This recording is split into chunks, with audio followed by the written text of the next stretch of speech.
You're listening to Here to Chew Bubblegum, recorded from a secret location in the city that moves mountains. Greetings. We come in peace.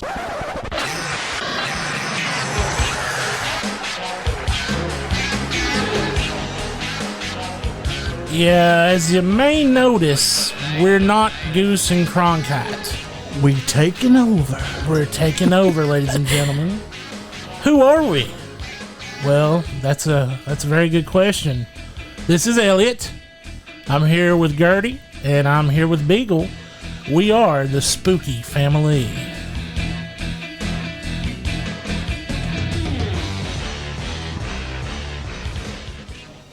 So, Goose and Cronkite couldn't be here this week, so they called in the A-Team. That's us. Yeah. I'm telling you guys, it's been fun here with my Spooky Family, and we decided, since Goose and Cronkite couldn't be around this week, for whatever reason, we don't have them locked in a trunk somewhere. Nothing like that. Yeah. I promise. At least to all legal authorities, I promise we don't have them locked in a trunk somewhere. Nothing nefarious is going on. No, that's right. Nothing nefarious at all is going on currently. But we are taking over for this week and this week only. Once again, I'm Elliot. I'm here with Beagle and Gertie. We are the Spooky Family. You've probably heard us on Elliot's Articles, otherwise known as the bathroom break of the show. But we're here for you all week this week. We're gonna be your host while Goose and Cronkite take a little nap inside my trunk. I mean, they're not in my trunk. I don't know where they're at currently. Why are you looking at me like that, Gertie? No reason. Okay. I was just making sure. I didn't know. But we want to keep with their format, and of course, every week we always do listener emails. Now, I hate to tell you all, but there's no real listener email in here for the Spooky Family, and I find that incredibly sad. I don't know about you guys. I guess it's okay. I mean, it is okay. I was looking forward to it, but it's fine. It's It is fine. So we're going to read some real quick. I'll start it out. This is Reed from Kentucky. Hey, Goose, Cronkite, Ned, and Elliot. What are your thoughts on the movie documentary Skyman? If you haven't saw it, I recommend you checking it out. So, has anybody here saw Skyman? No, I've never heard of it. Well, okay. Actually. So I did a little bit of research into Skyman, and Skyman is actually what we call a found footage movie. And it was... Oh, those creep me out. Yeah, no, it's like... Blair Witch. Well, it's funny you should say Blair Witch, because the guy who wrote the original Blair Witch Project wrote this one as well. He wrote Skyman as well. Okay. And it's all about a person who was abducted when they were little, or claims to have been abducted by aliens when they were little, and they're waiting to see what happens as they grow older. So it's supposed to be really scary. I don't know. Like I said, I've not seen it, but that's pretty cool. Something to look forward to. So all of you Here to Chew Bubblegum listeners, if you've not watched Skyman, which unfortunately we haven't, I'm sure Goose and Cronkite will let you know if they have or not once they get out of the trunk. I mean, back from vacation. I'm sure they'll let you know when they hear from you. But as for us, we've not watched Skyman. I'm going to check the trailer out here after we get done. Yeah, because, I mean, it looks pretty, like I said, I looked it up today. It looks pretty good. So thank you, Reed, for the question, and we'll shoot it over to Beagle. Okay.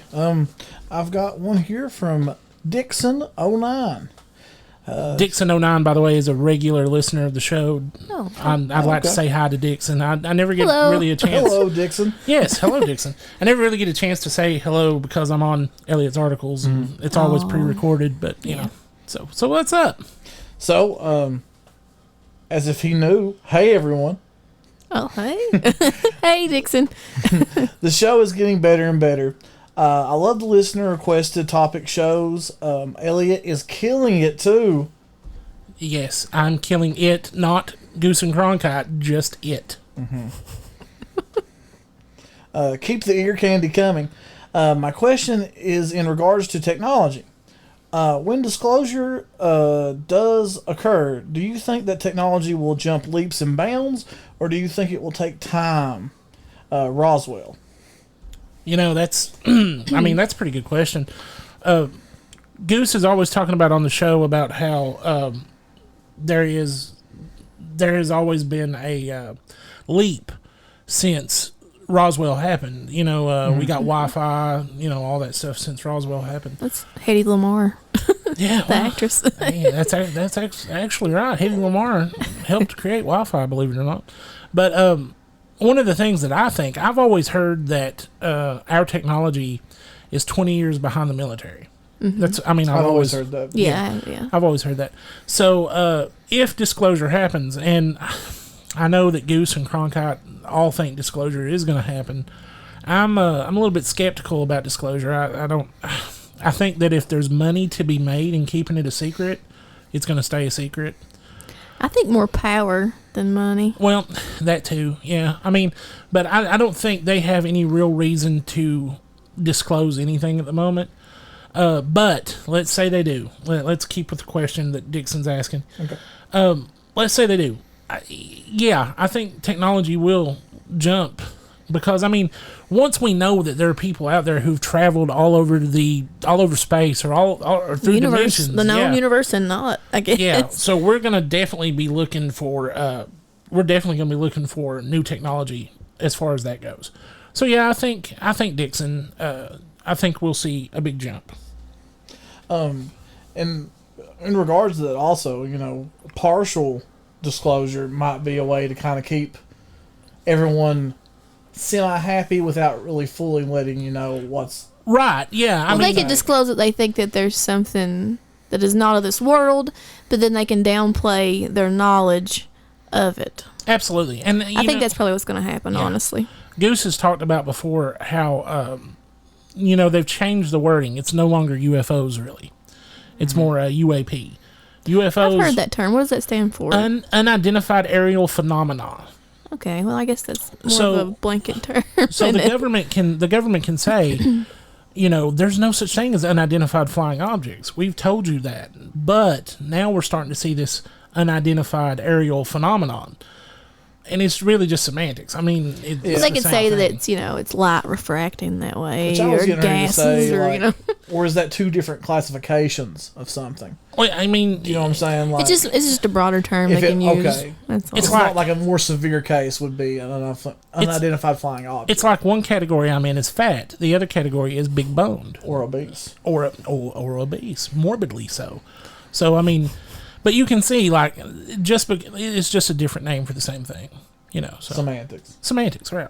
All right, Gertie, you're up. All right.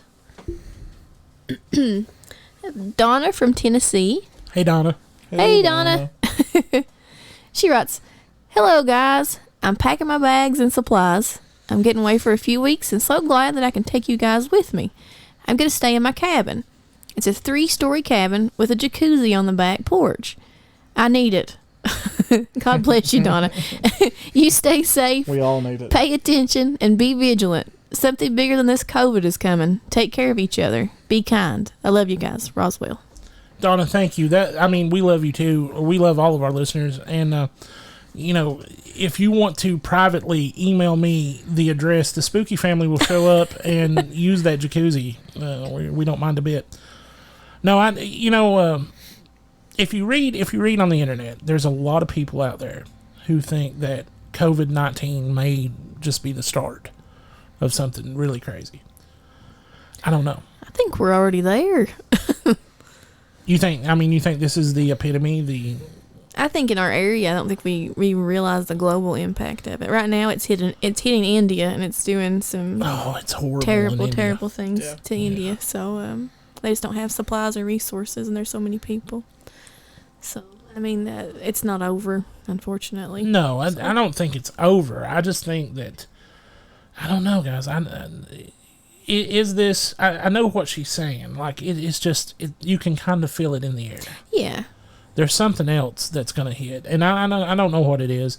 We'll see, and I hope it's nothing. Disclosure. Yeah, well, it could be disclosure. It could very well be tied disclosure. Into each other, didn't they? Yeah, that's.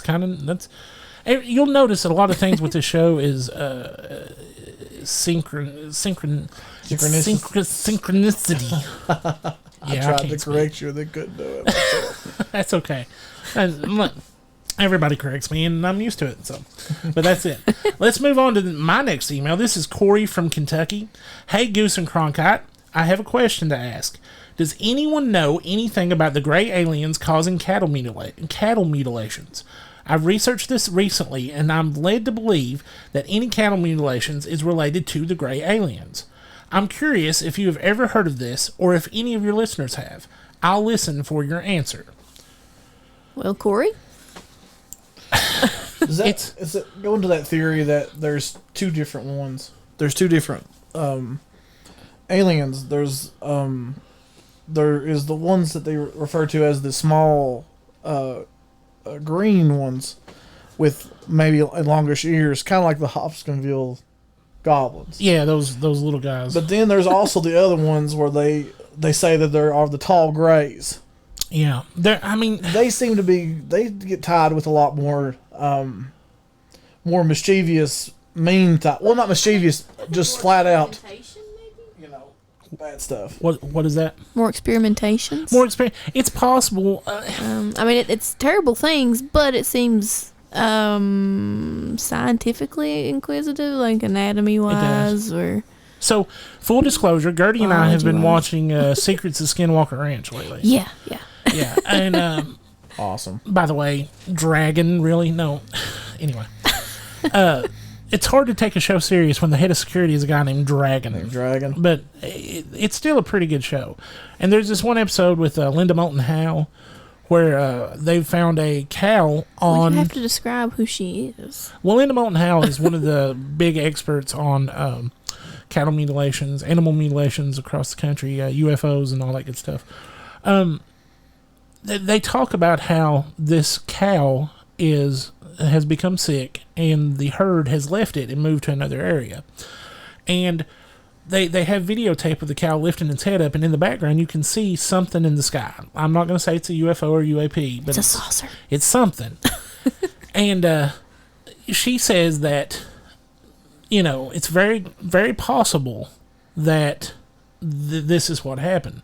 Now, they tell a story about how an Alabama college student says that if a animal is hit by lightning, predators will not eat that animal because, it's the meat is cooked or whatever. And then later on, one of the ranch hands says that it's been like a month since that cow died, and he's been out there and no predator has touched that cow. As far as cattle mutilation, I don't know if that really connects, but it's really what stood out in my head. Yeah, I think cattle mutilations, if they are true, and we know they are. If aliens are involved, yeah, it's probably the Greys. Yeah, it's the Greys. Yeah. All right, guys. Thanks. Everybody, it's the Greys. Yeah, it's the Greys. It's the Greys. It's for sure the Greys. But yeah, thank you for that question, Corey. We're not exactly the alien experts of this bunch. We're more. I want to believe. Can you tell? Yeah, no more. I want to believe, but right now, unfortunately, it's like Starship Troopers. I can't. Would you like to know more? Press here. Please press here. Knock knock. Thank you, Mars Attacks. We're more ghost oriented over here, and that's why we're the spooky family. But aliens and conspiracies are a big thing that we're into too. We're just not as well versed. So. Yeah, if you're a listener out there and you know anything about the gray aliens and cattle mutilations, please write in and let us know. All right, Beagle, you're up. Okay, this is Lisa from Ohio. Hey, Lisa. Hi, Lisa. Hello, here to Chew Bubblegum. You guys are very entertaining and make me think. Roswell, just a nice, sweet. Oh. And I hope we do make you think. Everybody has their own beliefs, but I think it's good if you are open-minded. And I think that's what Goose and Cronkite, really bring to the table is that, before this all started, I would never have given any credence to Trump or any member of Trump's family being a time traveler. But ever since their Ingersoll Lockwood episodes, there's something to that. I don't think it's Trump or, his immediate family, but there's something to it, and I just don't know what it is. So, yeah, I completely understand. All right, Gertie, you're up. Okay.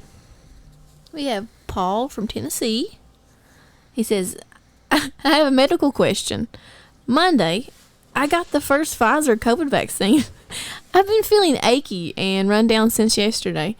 It feels like a mild flu. What do you guys think I should do? Roswell. Well, first of all, we cannot give out any medical advice on this show. But I can tell you that I, too, have taken both COVID vaccinations. Mine was Moderna, not Pfizer. And I can tell you the first one, my arm hurt very, very badly. The second one, I was pretty much on the couch for 2 full days. Did not feel like getting up. Did not feel like moving. But after that, it's been pretty good. Like, well, say thank you to modern medicine. Thank you, modern medicine. That's an immune response. That's what I know that we've got people out there who just heard me say that, and they're like, "Oh, he's a sheep. He took the vaccine."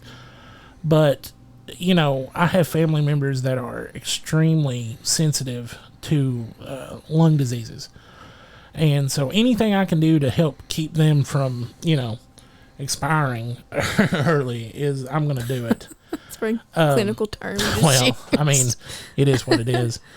But in response to Paul, yes, Paul, the CDC has a lot of stuff online. The CDC. I'm sorry, but that would be the go-to person to look for. To see online what you can expect or not, and then really, probably see your family provider.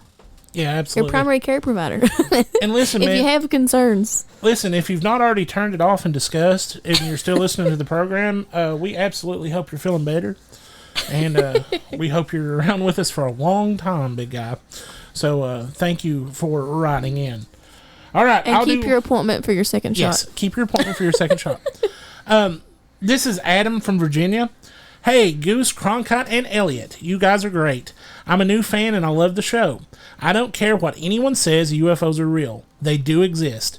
My grandfather used to work with NASA in the 60s. That is awesome. Oh, buddy. Wow. That is awesome.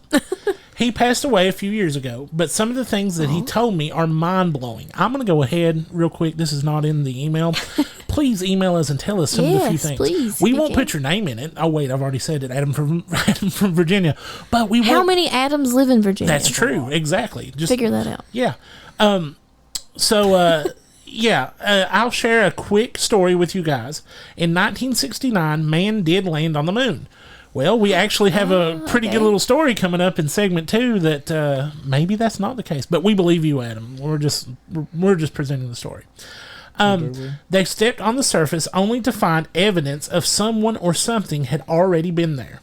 My grandfather didn't say what. Anyway, once back, everything else was filmed in a soundstage in Los Angeles. That kind of ties into what we're going to talk about. My grandfather wouldn't say anything else in regards to this story, but did say that we haven't been back to the moon since, and this was the reason why. So listen, that is awesome. First of all, it's just awesome that you have a grandpa who worked for NASA. Yeah. Yeah. So at the most banging time, let's just say. Yeah, in the 60s. That's the best time to work at NASA. Yeah, that's amazing. So listen, I'm going to go ahead and give the invitation because Goose and Cronkite are not here.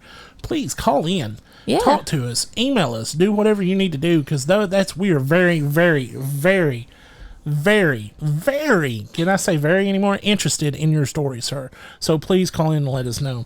All right, Beagle, you're up. All right. This one comes from Terry. Hey, Goose, Cronkite, Ned, and Elliot. Do you think the government or other governments will release more pics and videos of unknown UAPs this year? I guess it also ties to the previous email. Also, hi, Terry. Yes, hi, Terry. Hi, Terry. From wherever you are. I mean, yes. I know. And yeah, I believe they will. If we really are getting disclosure, which I'm not 100% sold on disclosure, but if we are getting it, you're going to see more and more releases as we go to try to soften people up. Yeah, it's just like how we were talking that they might slowly give you a little bit just to, you're only seeing the tip of the iceberg. Well, yeah, I mean, you don't want to just, you want to ease into the.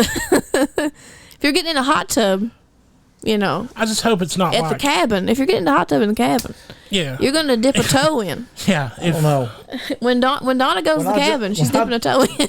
Yeah, when I jump into the pool, though. Remember, Donna, we're available to help with that.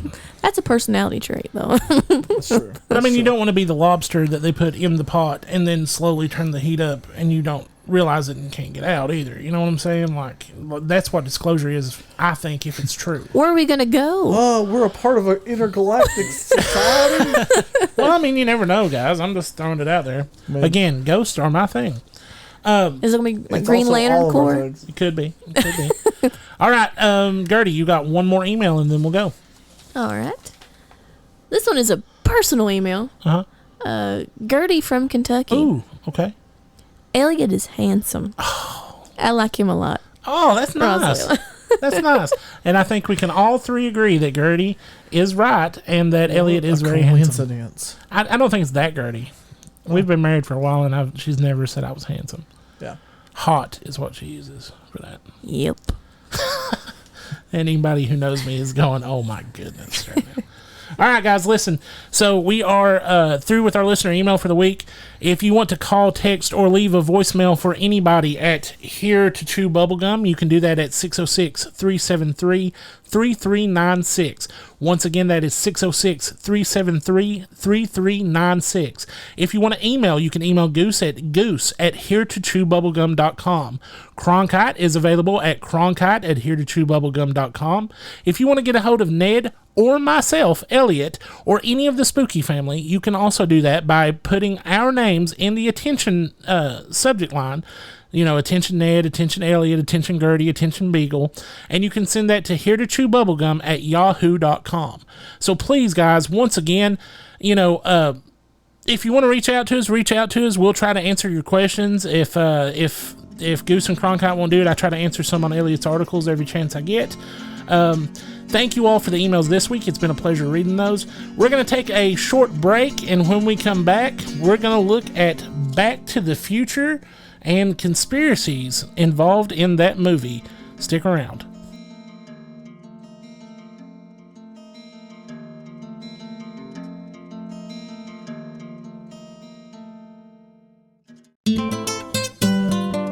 When you want fresh, authentic Mexican food, you want El Picante in Coal Run. Dine on sizzling hot fajitas, the freshest pico de gallo, or if you're craving their secret ingredient jalapeno dip, the only place you'll find it is El Picante. Look, there are Mexican restaurants on every corner. The difference is in the mouth-watering food and the great service you'll get at El Picante in Coal Run. Visit El Picante for lunch today.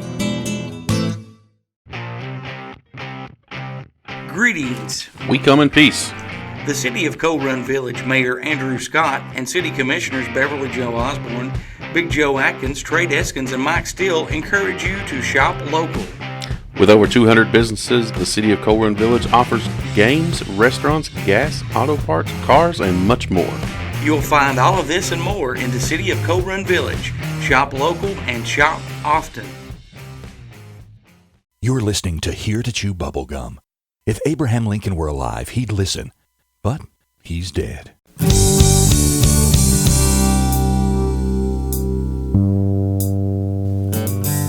I can't believe what you do, and I'm so... All right, guys, we are back from break, and I lied to you. We are not going to Elliot's articles just yet. We're going to go next break. How dare you? Hey, I'm new to this, like, hosting a whole show thing. Nothing but lies here. Dare you? Nothing but lies. You sit on a throne of lies. Let's talk about segment 1, guys. And in this, it's Back to the Future. Now, everybody here has watched Back to the Future, am I right? Yes, no, multiple times. What happens? They actually I'm sorry, are we being sarcastic? Or? They go back to the past. Well, here's something to throw your head around real quick. Okay. This was made in 1985. They went back in time to 1955, which is 30 years. Yes. We are past that point on going the opposite direction. It has been over 30 years since that movie came out. It's like 36. Yeah, so if we made a my god. if they redid Back to the Future right now, instead of us going back to the 50s, if we followed the same process, they would go back to 1985, and that is considered the glorious past. No, 91 actually. Well, I mean, yeah, but you know, my! How do you feel about that? That's one. It makes me feel incredibly young. Wow, is that a personal attack against the other two people in this room? No, not at all. yeah. All of a sudden, we might need to get Beagle neutered.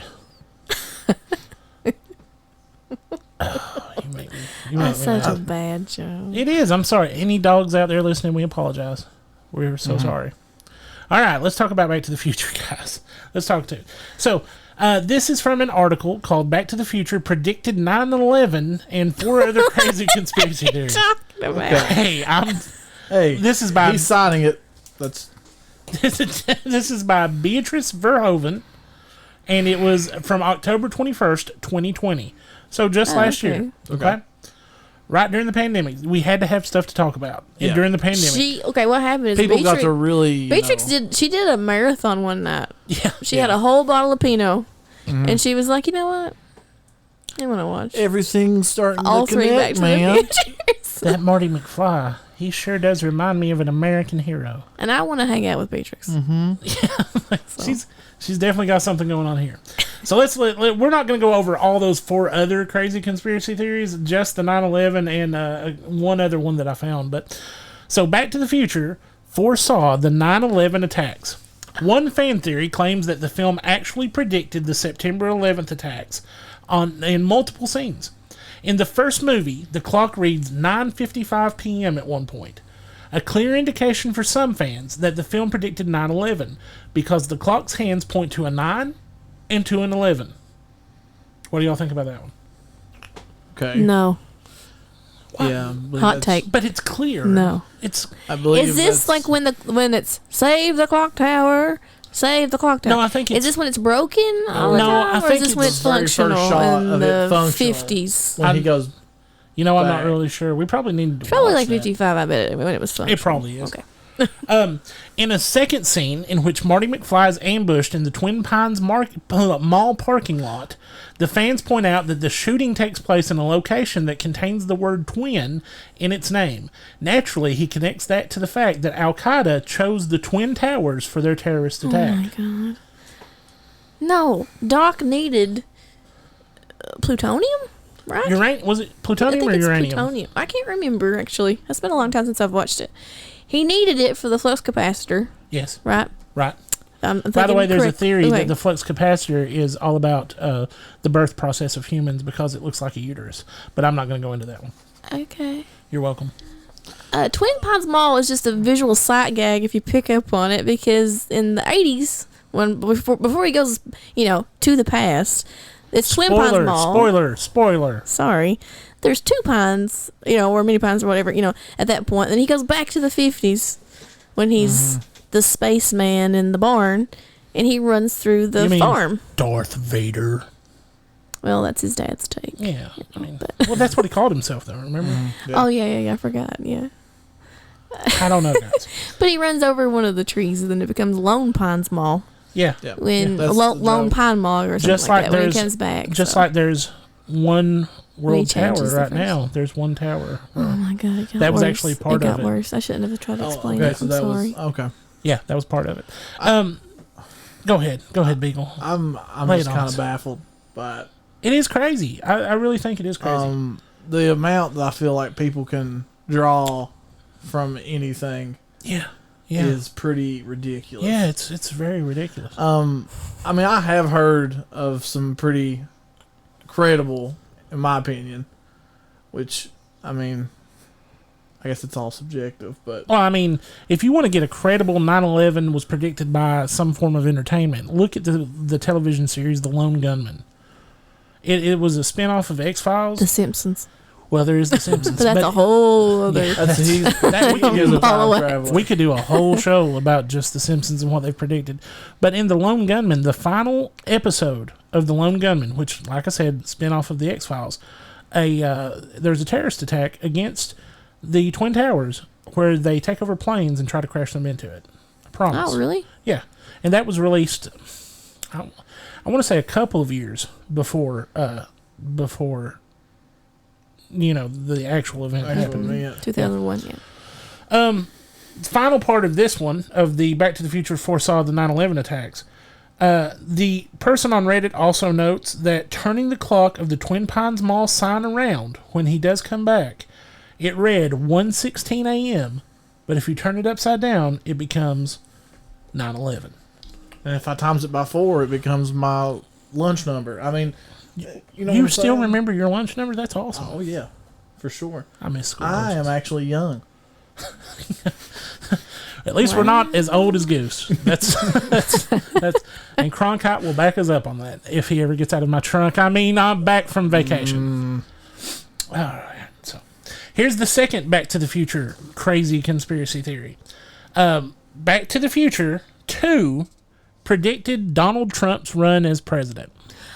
Okay, I like this one. I remember watching the movie and commenting on that fact that it's reminiscent without reading this article. Now this. I mean, do I actually think it was purposeful, or just think they were? He had aspirations and was a famous mogul for a while. Absolutely. So. This comes from an article when the movie was filmed and written. Yes, and I'll go into that right now. But this is from an article called "Believe It: Back to the Future Predicted Trump's Run," and this is from Andrea Mandel in the USA Today. Okay, so in the midst of celebrating the arrival of the future, this was released on October 21st, 2015. I think that's the date that they traveled to the future and back to the future. In the midst of celebrating the arrival of the future, one unbelievable tale has emerged. Back to the Future 2 actually predicted Donald Trump's current presidential campaign. Yes, you heard me right. Back to the Future 2 screenwriter Bob Gale, who's also a pretty famous comic book writer, he's wrote a couple of comic books, told the Daily Beast that Marty McFly's arch nemesis, the wealthy villain Biff Tannen, who turns his fortunes, among them a casino, into a quest for political power, was, in fact, truly based on Donald Trump. The Donald. So the writer of the movie, he did that. Yes, it was purposeful. He has admitted that he was based on Donald Trump. Now there's a couple clues. So if you watch part 2 again, and there's a scene where Marty confronts Biff in his office, and there's a huge portrait of Biff on the wall behind Biff, just like in Donald Trump's actual office in Trump Tower in New York. And there's one moment where Biff kind of stands up and takes exactly the same pose as the portrait. Yes, he had actually saw Donald Trump do that on his television show, The Apprentice. And he thought, wow, that's a very narcissistic point of view. And, what? The Apprentice came out after. No, 2015 is when he okay, I'm sorry. Yeah, when the article came out. Meant like No, he connected it. He said that I'm sorry, my brain gets reset. Even he was shocked by that Okay. part. I should have mentioned that. Sorry. Is that yes, he was even shocked by the fact that he had saw that exact thing happen on The Apprentice, and he wondered if Donald Trump didn't base a little bit of The Apprentice Donald Trump on Biff Tannen. Even though Biff Tannen was based on Donald Trump, which is weird. Wow, that's a... Yeah. In clue number 2, in the 1989 sequel, Biff uses the profits from his towering casino to help shake up the Republican Party before eventually assuming political power himself. In what becomes a lawless, dystopian wasteland, Biff encourages every citizen to call him America's greatest living folk hero. Oh, I remember the thing that Marty watches. Yeah. And Gail says Donald Trump is exactly what we were thinking of when we wrote this character. Now he says there are a ton of visual clues in the movie. The hairstyle of Biff, of course. Oh, it's a comb over. Yeah, it's supposed to look identical to Trump. Biff has Biff has a comb over too. In a way. Biff has a tower called the Pleasure Palace. Alliteration, PP. It's 27 stories. Trump Tower. But Trump has a 37-story tower called Trump's Tower, and it's basically a narcissistic tribute to himself, just like Donald Trump, supposedly was. So I mean, yeah, I can kind of see, Donald Trump at the time was a huge famous person in the 80s. Yeah. Like he was big time. and everybody knew Donald Trump. And I could see where they would get that from. Yeah. So good job, Bob Gale, I guess. What do y'all think? One of the more I thought was going to be in there was just the fact that, which I guess it technically wasn't like that, but so he from the future brought the was it the sports almanac back? Yeah, the almanac to make his fortune. Yeah, which the older version of him kind of helped him with his yeah. It was kind of like, remember he said, kind of like how Donald Trump's father was the reason why he got into the whole properties. Yeah, and if you really want to get into it, like if Goose and Cronkite were here, I'm sure one of them would have Ingersoll Lockwood stuff. The Ingersoll Lockwood stuff. It's a time traveler who has helped make him famous somehow, some way, and it's pretty crazy. Also in it, it's they also, I didn't put this in the in my notes, but the author also talks about how there's various pictures of him with different women, just like Donald Trump, has had multiple wives and all that stuff. And we're not a political show, guys. If you're out there going, oh, they're just knocking Donald Trump, we're not. We don't.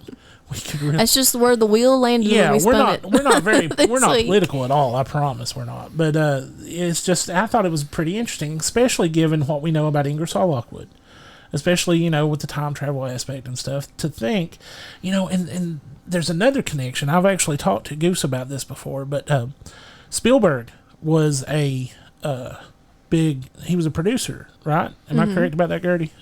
Yeah. Gertie is our movie historian. She knows pretty much everything about movies. But, there is that connection with Ronald Reagan, where Reagan supposedly, when they showed E.T., it was either E.T. or Close Encounters of the Third. I can't remember which one. But Reagan leaned over to Spielberg and said, there's only a handful of people in this room who know how true that this movie is. So Spielberg, had the inside scoop on a lot of stuff. So maybe this Ingersoll Lockwood connection is true. Who knows? I don't know. But let's finish it out by talking about a little Easter egg from Back to the Future 3. I love Back to the Future 3. I do too. I know it's widely accepted as the worst one. Yeah. Is it Tom Wilson, the actor that plays Biff? And yep. he is so good in that one. I feel like it's just he's good unpopular. in all three. I guess maybe an opinion that's not widely known, but I just think he's just an awesome Western bad guy in that one. Oh yeah, for sure. Mad Dog Biff Tannen. Yeah, Mad Dog or Buford. Mad Dog Buford. Yeah, and he goes, "Don't call me Mad Dog." Bad guy in general. Really, he's just fantastic. And you hate him when he's 50s Biff. You hate him when he's old man Biff. You hate him when he's when Marty goes back to the future, or goes back hoverboard. When Marty goes to the future and he's playing the video game in the 80s cafe, he's playing the Western themed video game, and the character that he shoots is actually Mad Dog. I never Buford paid attention to that. Yeah. It's pretty neat. Yeah. I know he takes the gun from Elijah Wood. Yeah. But Elijah Wood is in that movie. Yeah. No, I did not know that. Yeah. Yeah, he's the kid that's, was playing it, and he takes the gun from him and plays. Yeah. Cronkite actually has a hoverboard.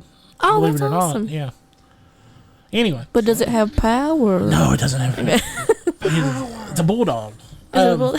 Link them up. You can keep it. I got a bulldog now. let's go back. Let's go back to Back to the Future 3 real quick. So there is a scene in Back to the Future 3 where Marty and Doc are in a barn. And there's a huge machine going crazy in the background, and you find out later that that's a refrigerator. Is it the ice maker? Yeah, it makes a little block of ice. But Doc Brown drops a little tidbit that I'd never seen, that I never noticed before until the last time I watched it. When he talks about his family coming to America, he says that he had to his family changed the name to Brown from von Braun. Which connects him to Werner von Braun, one of the Nazi scientists that America brought over after World War II in Operation Paperclip. So, yeah. The time frame doesn't. I get what they're doing. But Doc would, in theory, be as old as Werner von Braun. Well, do we know how old Doc is? Well, if Doc is from the present, we're getting in a tangent. This tangent, 1985. Right. We don't know how old Doc is. Yeah, that's true, I guess. I mean, Doc looks the same in 1985 and 1955 and the future. He looks. Well, did Jules or Vern? Jules or Vern. Is that Werner von Braun's? It's that would explain great grandfather, and then with his kid. Yeah.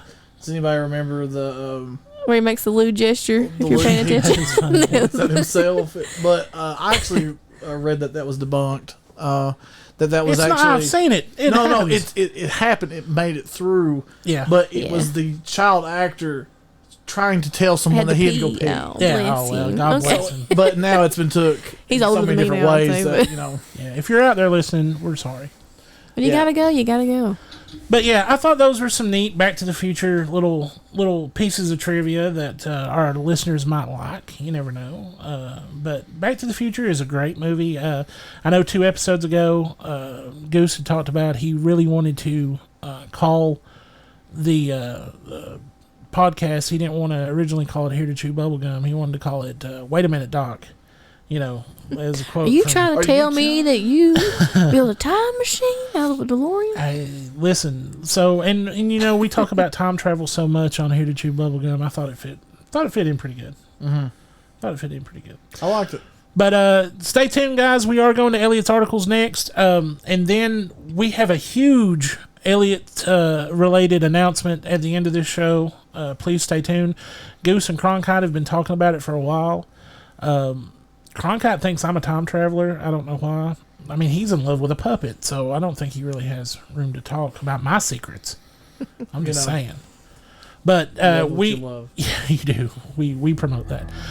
But you have please stay tuned. Up next is that Elliot's articles that I mistakenly said was coming up later, but it's coming up right now. I know. I live on a throne of lies. So here we go, guys. We'll see you back after Elliot's articles.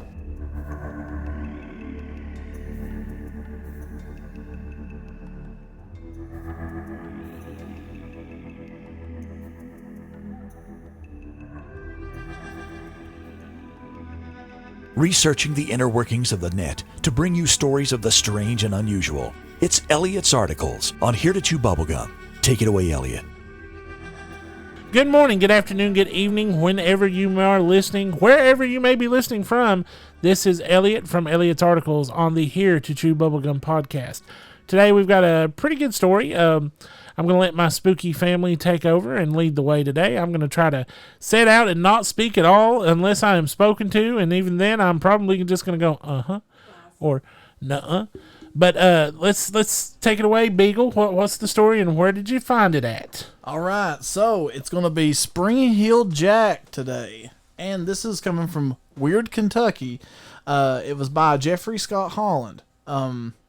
Just so if our viewers don't know, Weird Kentucky is a fantastic book to pick up on. It's got a lot of other different stories into it, just all about how strange Kentucky really is. It'd be like the ultimate road trip book if you lived in Kentucky. You can just kind of plot it and follow along. Especially our family has made many plans that have fallen through involving the book. Thanks, pandemic. The spooky family. Yeah, thanks, COVID. Thanks, COVID-19. But we're not here to talk about COVID today. We're here to talk about the legendary Springhill Jack. Now, in 1837, a frightening humanoid decked in all black, leathery cape, and equipped with bat-like wings and pointy horns. Listen, we've talked about this before the podcast. Let's just let it go a little bit longer, and we're just going to let this be on the nose for a little bit. It's not Batman.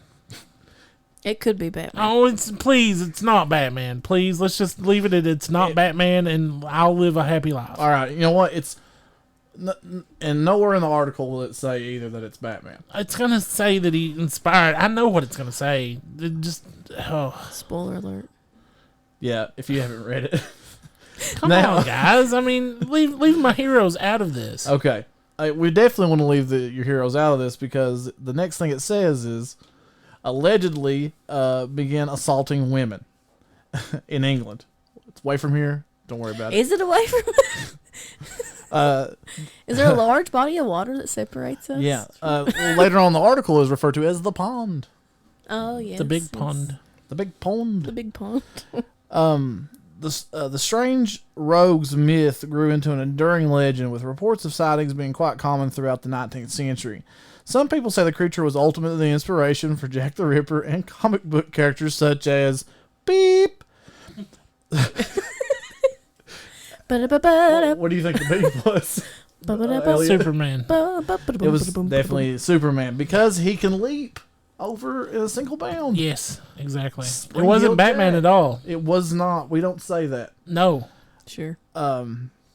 Still, others have noted the resemblance to the legendary Mothman. Now, that's the interesting part of this. That is, for us, that's the interesting part. Is it just like because of the dark shape, and I guess perched on high places, and so it's a dark figure attacking people at night with gigantic wings. Was there red eyes reported too? I guess. Or? Well, so I couldn't find anything about it having red eyes. Springhill Jack. Yeah. But later on in the article, when eventually, supposedly, there is a similar entity in Kentucky, specifically in Old Louisville. Oh, okay. He had some type of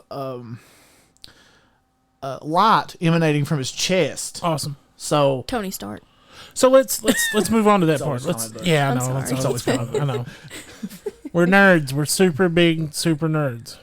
So we're nerds in the mountain. I will say, Yeah, that's a really good podcast, by the way. It's on YouTube and other places too, but YouTube especially.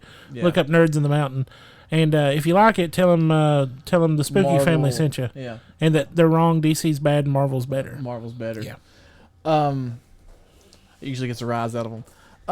So could Springhill Jack, whatever he was, have sprung his way across the big pond of Kentucky? I like that. I like that whole thing.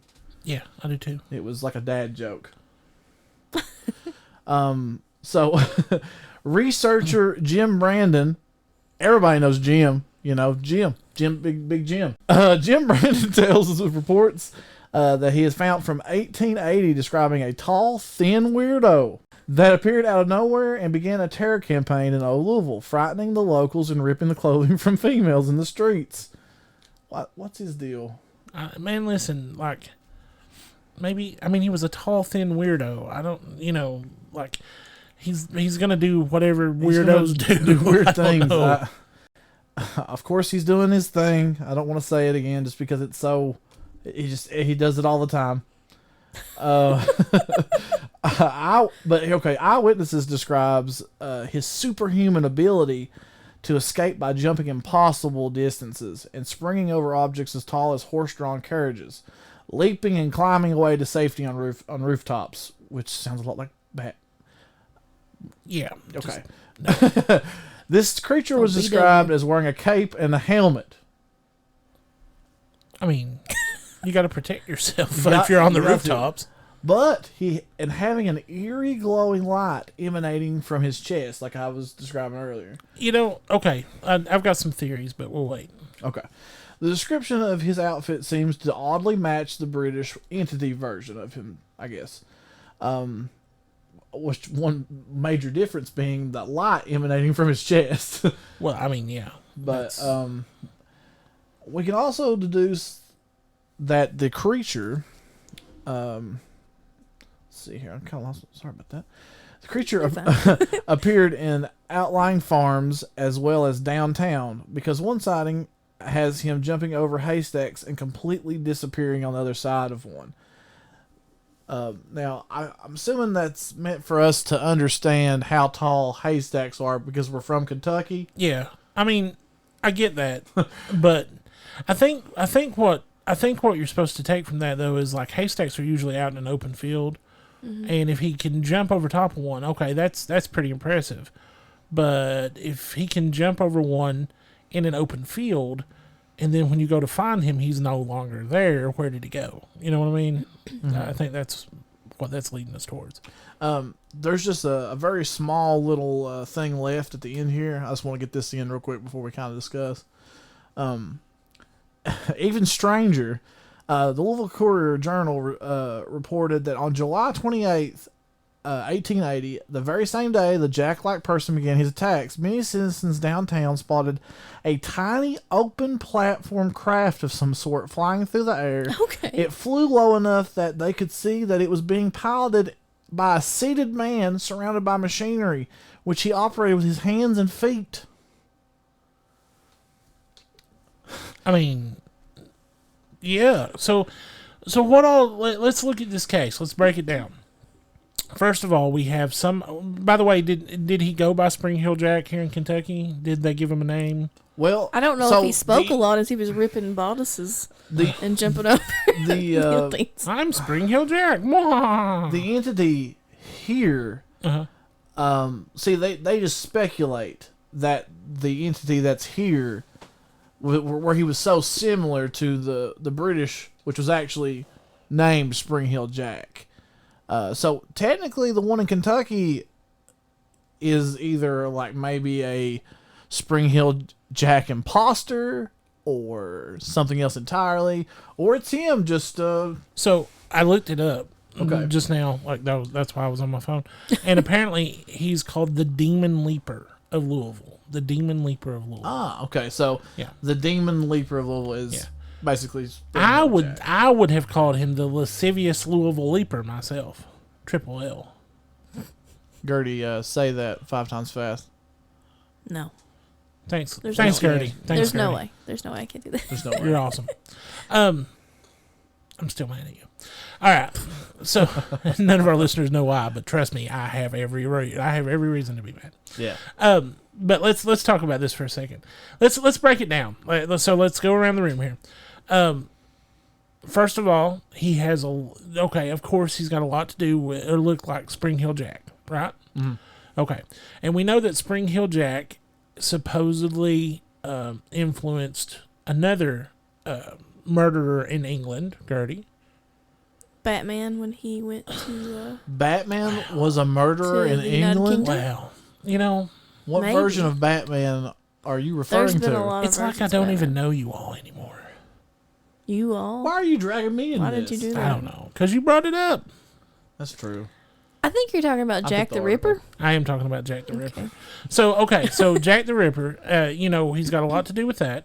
And Jack the Ripper is involved in all kinds of different conspiracies involving the royal family, the Freemasons. He's involved with. He's also supposedly he was an impressionist painter too for a while. I thought maybe, and supposedly there's a chance, like a small chance, that he may actually be an American that we talk about sometimes when we talk about serial killers, and that would be had a hotel, H.H. Holmes. Yeah. So he had a hotel. So I mean, there's that. There's that connection. Very famous. Then. You bring up the fact that he looks a lot like the Mothman. And so I want to mention the cool thing about that article is it mentions that he was in some kind of flying machine at the end there. Mm-hmm. Yeah. Okay, first of all, we're talking 1880. 1880. Like, there's not that many flying machines at all, especially in Kentucky. Are we talking about a UFO maybe? Like a UFO Possibly. case of some sort? Although it did say he was running it with his hands and feet, so... Yeah, I don't really know about that. But, I mean, there's all kinds of connections there. And you're right, that the light in his chest, I mean, who's to say that if he is some sort of weird, like, steampunkish, like, assassin of some sort, that he doesn't... upgrade those to goggles later on, and we've got red eyes, and he ends up in Parkersburg. Louisville to Parkersburg is not that big of a leap if you're going across the Ohio River, down to getting down to the Kanawha River and all that good stuff. But I'd say he traded in his ability to leap. It's like 80 years. I mean, if he's, I'm sorry, how long do immortal assassins humanoid, live? I don't know. Like, it could be anything. Have you played too much Dishonored? I have. Okay. That's a good game. Steampunk assassin. Big old nerds. That's us. Like we said. Yeah. But one of the things I find is that he just decided to, like you said, I guess stop leaping and use those wings if he truly became the Mothman. Well, I mean, if he's already got a flying machine of some sort, like how he might just integrate that into his costume, and now he's Mothman. No idea why this comes to mind, but every time I think about Springhill Jack operating some type of flying machine, I think of Wild Wild West. Yeah, I actually know it looks a lot like the spider. Like I think about That's steampunky. the spider. I guess that's because of the genre that we're referring to. Like, probably. Just kind of. But this is, I mean, let's break it down even further. This is just an interesting case. I mean, you hear about this stuff in fiction all the time. And I'm not saying that this isn't fiction, but I am saying that you never hear about this in Kentucky, especially 1880s Kentucky. You know what I mean? Like, the scariest thing in 1880s Kentucky around here were we had some ghosts and a bear or two. You know what I mean? Like nothing. Oh, and I mean disease. That was pretty scary. We didn't have a flying machine involved bat dressed man slashing people. You know, that's our first one of those, I guess. I hope. Yeah. Or That's what you think. yeah, Big was that's like, what we I think. don't know, man. There could be more. There could be more. I mean, there was a cannibal in Big Stone Gap, so Did he have a sidekick? Kind of like a robin? if he might have. Some kind of bird. Oh, like a cardinal in Louisville. Oh my! We're putting it all together. It's now. all coming together. It's all coming together now.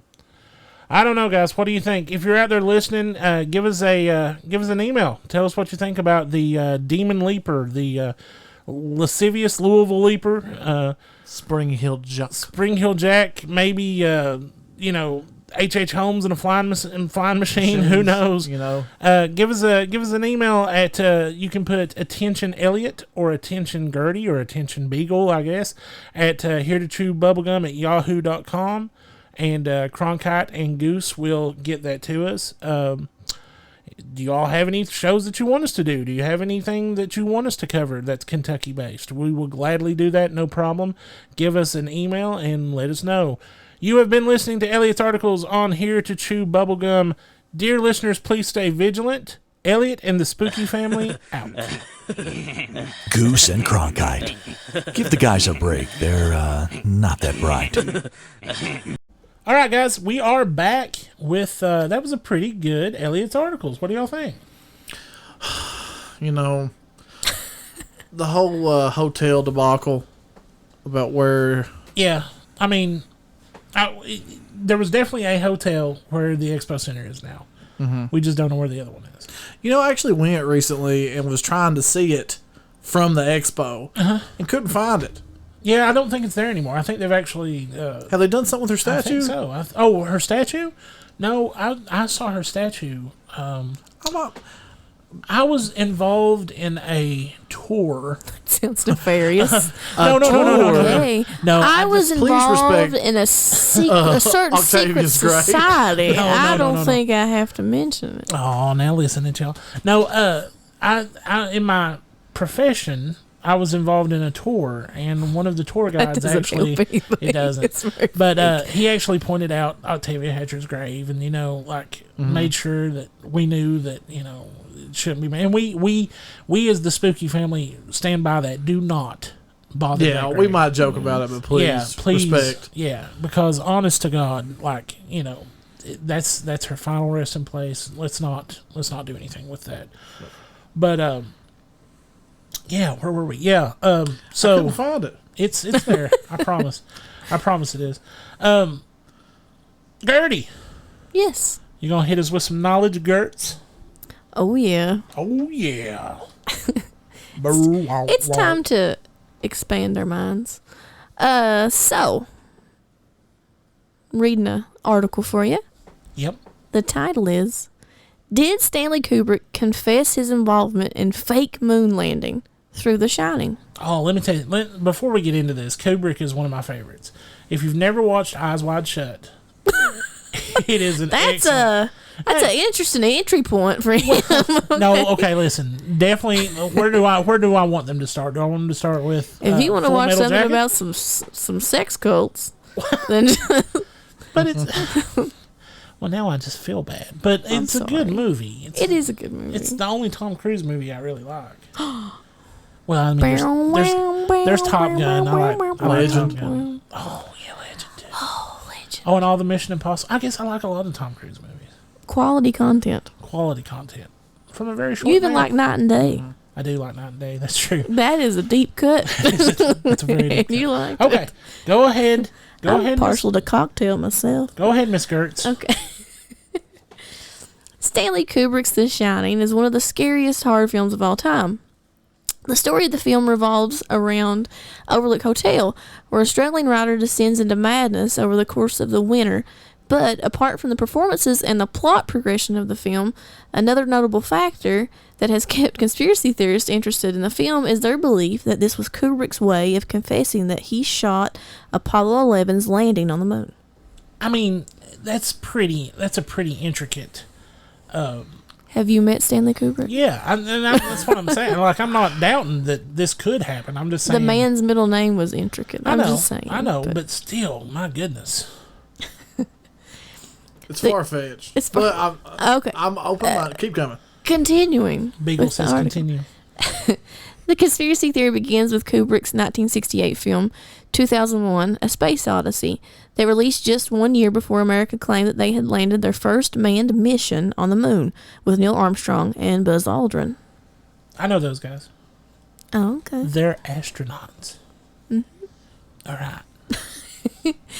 Various documentaries have pointed out inconsistencies in the video that has since become a historic moment for the world, where two astronauts step out of Apollo 11. Questions like, who shot the event from outside the capsule? How is the American flag waving? Why do the shadows look like they are the result of multiple light sources? Why is the letter C visible on one of the rocks, which looks like a prop on a film set? And have all kept conspiracy theorists interested for decades. Well, I mean, I'm sure that the module itself had a camera on the outside.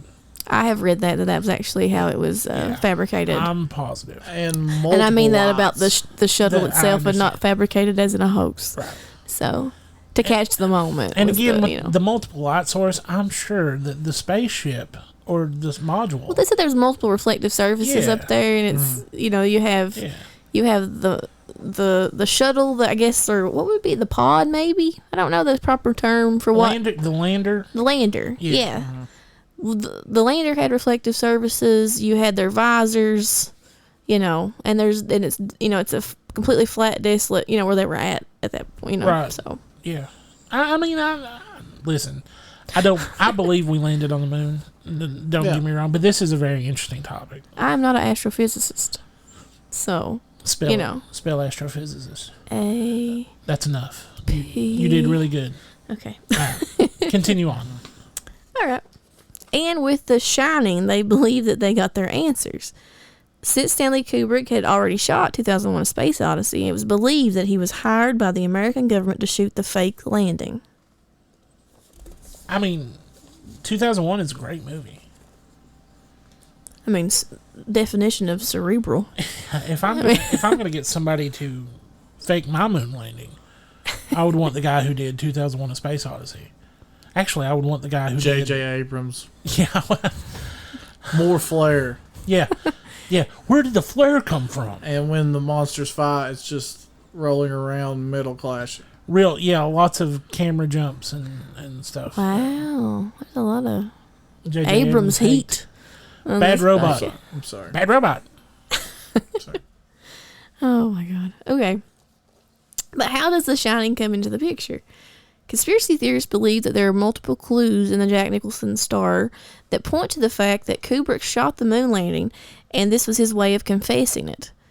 In the 2012 documentary Room 237, these clues were deeply examined by Jay Widener.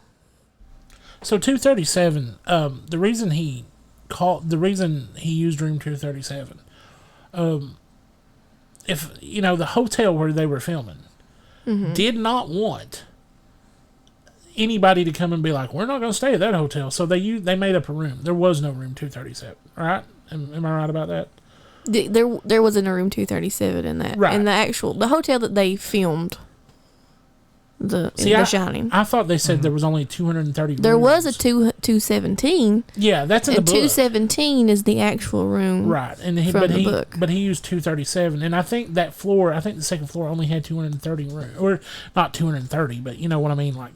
Well, it would have only ended went up to before, 230, before 237. Which wasn't that hotel Stephen King's when he wrote the book? Yeah. Actually, it was his muse, wasn't it? Because he was stuck somewhere, wasn't he? Writing one of his. Gertie knows this story better than I do. I mean, not all the particulars or anything like that. But he came up with the majority of it He stayed in from being so isolated. the in actual hotel is the Stanley Hotel.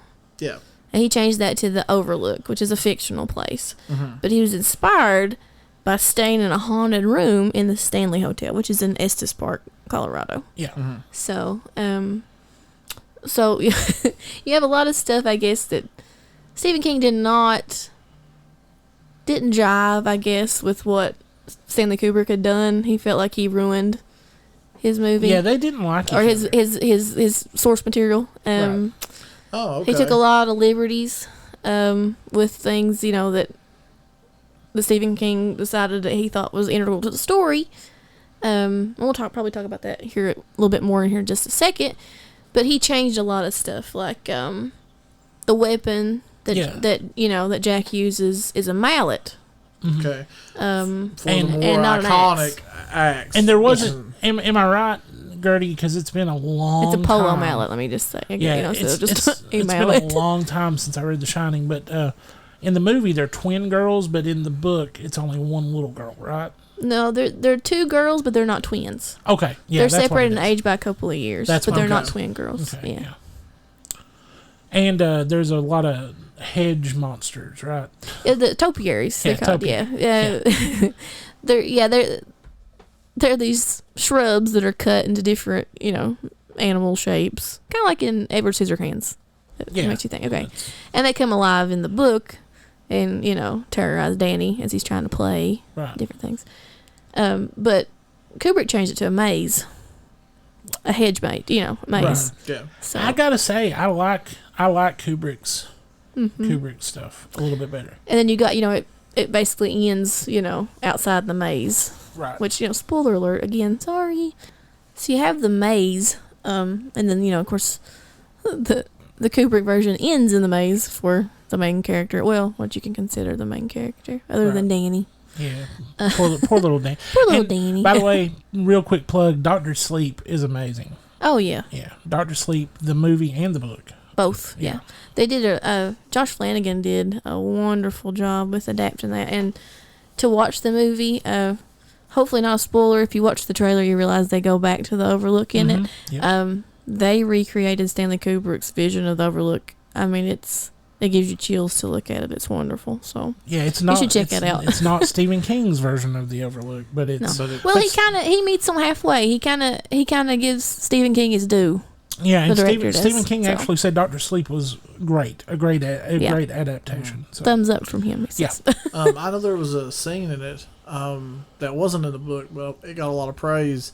I think it's when Danny goes to the bar and he speaks with Jack Nicholson's character. It wasn't in the It's not book. in the book. In the book, he does speak to his father, And he kind of acknowledges but it's that on the ruins of where the Overlook he's getting Hotel a drink was. in this one, and he speaks to him. So if you've not watched it, we just completely spoiled that last part. But sorry again, it's been out for a while. Get on it, chop chop. We should say spoiler alert. It's just Spoiler one alert. part. It is. I'm fine with that. I've got no problems with it. But it's a wonderful movie. Please watch it. Yes, and a wonderful book if you've not read it. Oh please yeah, read it. if you're into books, which Yeah. hopefully, people All right, start Gertz. picking up on books. Yeah, hopefully. So, continue with this. The Overlook Hotel. In the beginning of the film, we are told that the Overlook Hotel stands on an Indian burial ground. Yep. The manager who meets with Jack has an eagle flag on his table with an eagle looking over them. This is taken as a nod to the Eagle, which was the name of lunar landing module that carried Apollo 11. That's reaching. It is also assumed that the Overlook represents America with its long, brutal history. That's reaching. I actually think that's pretty true, though. You think so? But I don't know if it's a representation of America's involvement, in the space race and us trying to win at any cost, or if it's our terrible and brutal treatment of Native Americans. There's a documentary called Room 237. Am I right about that? That if you want to know more about this, we suggest you watch that because it's crazy. It's crazy. Go ahead. The Dead Twins. Yay! The Shining is based on a book by Stephen King. I love it. But Kubrick changed a lot of details when he made the movie, and one of those elements is the appearance of the dead twins. In the book, there was a single child, but it is believed that Kubrick used the twins to signify the failed Gemini mission by NASA. Right. Well, it says a single. It's been a while since I read The Shining, but I'm. If you could write in and tell us, I'll look. I'm obsessive, so I'll look here in a little bit to make sure. But I was thinking there was 2 girls, but they were just in different ages, maybe like 2 or 3 years between them or something. It's a good close possibility. in age. So. But I do like that. He put the twins in there to symbolize the Gemini missions. I don't believe it, but I mean, whoever made this theory up has done some work. Yeah, they have. Yeah. I'm with you, Elliot, with majority of it. It's a little bit of reaching. Yeah, and I mean, but it is what it is. Yeah. Carpet patterns. Okay. Okay. In a shot taken from above, we see Danny playing in the corridor on a patterned carpet. Yep. Conspiracy theorists believe that it looks strikingly similar to the Apollo 11 launch pad. Okay. Sure. That's all I got on that one. Sure. I don't even know what the Apollo 11 launch pad looks like. Apparently that carpet. Telephone. I'm gonna look at it. Was it not just diamond or? I don't know. I can't remember. I can't think of what it even remotely looked like. No. It's just this is kind of strange. I know that which I'd say that she's getting ready to get to it, but I'm trying. Didn't he play with some toys that was involving like a shuttle? I think I know what you're talking about. I think she is getting ready to get to it, but I'll just go ahead and jump into it while she's looking up that picture. He's got a sweatshirt on, or a sweater. Okay. And it has Apollo 11 on it. Okay. And he's sitting on that launch pad, and when he stands up, it purposefully shows him standing up, so it looks like Apollo 11 is launching off the launch pad. Yeah. Which that at the time was a big deal. Yeah. So I mean, but still, I just again reaching. Which Stanley could listen. If anybody would put this much detail into a movie to make you think, Stanley Kubrick is the number one. You are exactly right. Yeah, I mean, every piece of his movies was intricately plotted out, and he knew, there was something in there for every single part of his movies. Well, he was a photographer at first. Yeah. He was obsessed with scenes and setting scenes, and I mean, I could do a complete show background and I could do a complete show about Eyes Wide Shut, Full Metal Jacket. It was ridiculous. Like the amount of detail he would put into a movie. Danny's sweater, which we just skip over that one. Okay. Let's go to the next one. You guys, you did exactly what it says. Yay. Room 237. Room 237. Danny rises up from the carpet, seen as, launch pad, wearing a sweater, which has Apollo 11 on it. Right. He enters the dreaded room 237.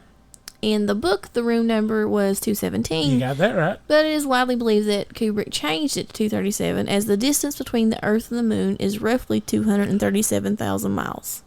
Go ahead. It's detail, man. Like, again, I don't believe this is true, but that's crazy. I mean, yeah, I guess it's starting to kind of change me. Yeah, I mean, it's intricate. Which I've done a little bit more research on that. Apparently, it's 238,000 miles, which splitting hairs. But at the time, it was believed to be 237,000, and that's what he would have had probably as a resource at the time. He had unless some he books was a time traveler. No more time travel, please. No more time travel. Oh Lord. Okay. Jack's writing. In a spine-chilling scene, the audience, along with Jack's wife, discovers that all his writing comprises of one sentence written over and over again. All work and no play makes Jack a dull boy. While it's kind of a long shot, conspiracy theorists believe that the ALL, A-L-L, actually signifies A11, i.e. Apollo 11. I have What do you do with that? apparently that on old typewriters that the 1 and the L were the same key. But I don't know if that's actually true. But I did read that. I don't know. It's a very interesting point. Like, it's one that I'm going to personally look into. I'll probably watch Room 237 again this weekend. Try to figure out if any of this is making me a believer. I'm not a believer, but I don't know if anybody could do it. I'm telling you, Stanley Kubrick is the one that that I think could pull it off. If he was the one that they got to do this is mine, and they were all just like, okay, do it. I mean, of course he had to been supervised, like heavily. Well, there is a theory that he was he had a writer who was also a scientist who helped him. What is his name? Is it Richard C. Hoagland? I cannot think of his name. I can't either. I'm sorry. I want to say it's Richard C. Hoagland. I'm probably wrong, but that would, and they, But here's the thing: how many people work on a movie? A ton, a ton. Yeah. And how many people would have had to have worked on faking the moon landing? I mean, it couldn't have just been, it couldn't have just been Stanley Kubrick in a room with a camera or on a soundstage with a camera. Can all those people? If it was keep a one secret? person that was a director that probably could do it, it's probably. I mean, yeah, of course, but but there's no way that many people have kept that much of a secret for this long. You know what I'm saying? It's a big one. It's just not and I know somebody's going to be smart aleck and say, well, what about John F. Kennedy getting shot? Well, okay, what about John F. Kennedy getting shot? We killed the person who shot him, and then the person who killed that person ended up dying of a mysterious cancer in jail, after he refused to talk to anybody. And, Dorothy Kilgallen, who was a great, journalist at the time, ended up dying the same way Marilyn Monroe died when she was getting ready to write an expose about it. So, I mean, yeah, there were people, I think, who were ready to spill the beans on that, and they got their beans spilled. Which, in turn, kept everyone else's beans from spilling. Exactly right. Intact. So, I don't think... Fear is a great motivator. Fear is an excellent motivator, and at this point, I really... I still don't think... Well, as sad as it is, I mean, he had children.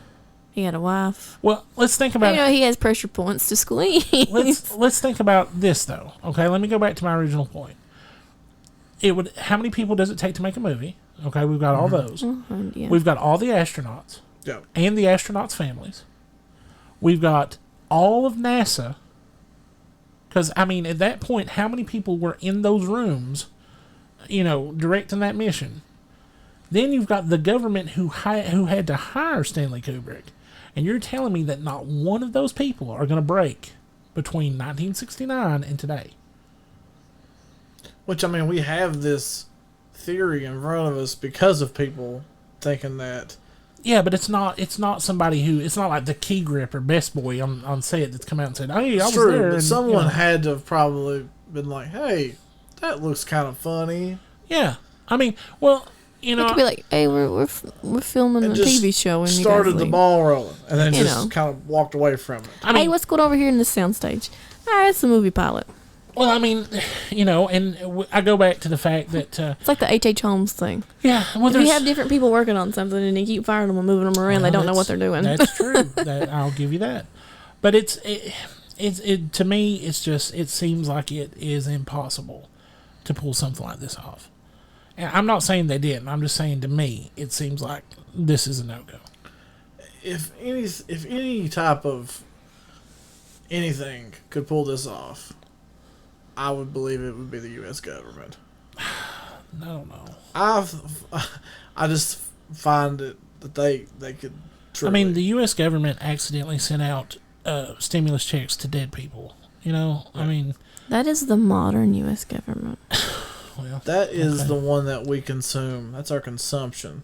Cigarette smoking man and X-Files and Yeah, all that good stuff. Not the actual ones that run everything. I guess. I'm gonna vote. Okay, let's go around the room. Let's do this. Let's go around the room. Beagle, we'll start with you. You're to my immediate left. Okay. Do you think that we landed on the moon? Answer that first. Yes. Okay. Do you think we landed on the moon when history tells us that we landed on the moon? No. Okay. Do you think that there is any kind of credence to this conspiracy theory that Kubrick was behind what we know of as the moon landings? Yes. Okay. All right. So there's that one. Gertie, same questions. I want to be an optimist and say yes and rah rah rah America. We did it, guys. We beat the Ruskies. Right. And all that. But it's complicated. I think the space race was a hotly contested thing in the world, and we had to win. At any cost. Now, what that means exactly, take that from that what you will. But I'm gonna say this, okay? This is what I'm gonna say.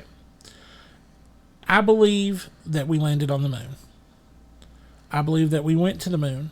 I believe that we have moon rocks that we brought back from the moon. Mm-hmm. I believe Stanley Kubrick may have shot footage that was later used and released to the public because, let me lay this out for you. Just like Gertie said, it was a very hotly contested, we had to get to the moon before the Russians. We had to get there before the Russians did. Now, what happened if we didn't? What happened if there was an explosion? What happened if we stranded people there? Mm-hmm. We had to have a backup. Mm-hmm. Now, somebody's going to say, well, okay, so they're going to say, Elliot, you just said that you think we did go to the moon. Yes, I do. And and this is why I say that. I don't think that the cameras we had then, mm-hmm. and somebody's going to say, no, you're right, you're wrong. I'm not a scientist at all, but I really don't think we could have got those clearer pictures from the moon back to Earth in real time. And I think that what we see may have been shot by Kubrick, mm-hmm. but I really think we got to the moon, mm-hmm. and I think that it was shot in case something happened on our way there or on our way back. That's where I'm at. Which is a terrible thing for Buzz Aldrin and Neil Armstrong to have to film. Well, I mean, you know what I mean, And I'm not taking anything away from those men. Let's do this for the kids as they jump on the You show. can still probably sell it to them as a don't worry. I mean, don't take away from this. You stepped on the moon. Well, I mean, you were there. And again, but we had to do this. Right. That's part of the package. Well, as a patriotic American, he would have 100% went with it. Especially when we're in a race with the Russians. And another thing, I don't think that today we understand how hotly contested it was. I mean, they already had satellites. They already had a man in space before we did. Mm-hmm. How tense everything was. That was going on in the world. The other thing that I look at is, what if we did have cameras on the lander, and the astronauts get out, and you see a gigantic civilization that's not supposed to be there. We already knew what happened with War of the Worlds. Like, people went crazy, and it was a radio broadcast. So imagine if we were broadcasting back footage, and we see an alien civilization. Like, one small step from that. Wait a minute. Wait. I'm seeing something over the horizon. What? This is Houston. Come in. What do we see? Just a second. What? Please come in, Eagle. What do you see? Eagle. Hey, Eagle, are you there? Oh my God. It's the WB Frog. Are we in Spaceballs now? Baby, I'm my frog. That's very good possibility. But I mean, I'm saying that maybe it's a little A, little B. Maybe, I definitely believe we went and landed on the moon. honest. I believe that with all my heart. But that's not saying Kubrick didn't film something that we had to use in case something went wrong. Because, I mean, imagine what kind of PR disaster just in total, if America's first attempt at landing on the moon ended in the death of, all those astronauts, and then Russia beat us. Well, it did in a fire. Ooh. We also had to show something. Poor Gus Grissom. Well, You know what I'm saying? Like, I know what you mean. But you know what I'm saying? Like, that is the mission that had to work. Well, you have to think about that and that fire and what led up to all that. And, everybody's hanging by a thread, man. We got to do it. I'm telling you. And that's the thing. Like, I really honestly believe it's a little bit A, a little bit of B, I'm the same. I think it's a little bit of both. I think we had to win that. Yeah. And we had to win by any means necessary. Yeah. Which, even if we had to show something, they had that. Hey, make this film. Show it to the general public. Yeah, just in case. Yeah. Just in case. But, But then once it was out, they couldn't go back and show another film, because then how do you explain that? Yeah. Our government lies to us. Right. And why should we even believe anything? Which in '69, that's the turning tide in America. We needed to win. Not only did we need to win against the Russians, we'd already lost 2 Kennedys. Well, had we lost Bobby? Yeah. We lost 2 Kennedys. We lost Martin Luther King Jr. Vietnam was, right around the corner. The worst parts of Vietnam. You had Woodstock in '69, and then you had the Manson murders. So then you absolutely. The hippie generation just went. America needed to win, and the only way we were going to get that is if we landed on the moon and everything worked out. I don't know. I don't know how they would have explained, if something did go wrong, how would they explain the astronauts not coming back to Earth? I'm sure there would have been, wink, wink, nudge, nudge, something happened afterwards. But I really think there's a little bit of A, a little bit of B there. So that's where I'm going with it. Straight up like Weekend at Bernie's. Yeah. Buzz Aldrin and stuff. Hey, Buzz Aldrin. You can't see it. This is radio. Yeah, me and Elliot are just raising our arms up. And you can't see me and grab my head. Yeah, like I can't believe I'm related to those 2 people. It's horrible. But thank you, Gertie. That was excellent. Guys, we're going to go into break. Up next is Ned Said. After Ned Said, we will come out of break, and we will go into segment 3. And segment 3 is one of my favorite stories of all time. Beagle will be leading that off. Ladies and gentlemen, you're listening to Here to Chew Bubblegum.